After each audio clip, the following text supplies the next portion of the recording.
el segundo video de cómo hacer slime. Cuando nos quede más o menos así,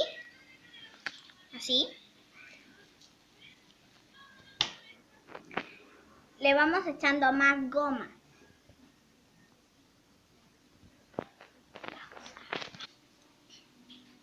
Una vez que nos haya quedado así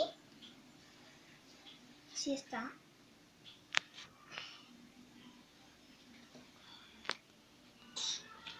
Que nos haya quedado así, lo amasamos bien hasta que nos quede una bolita.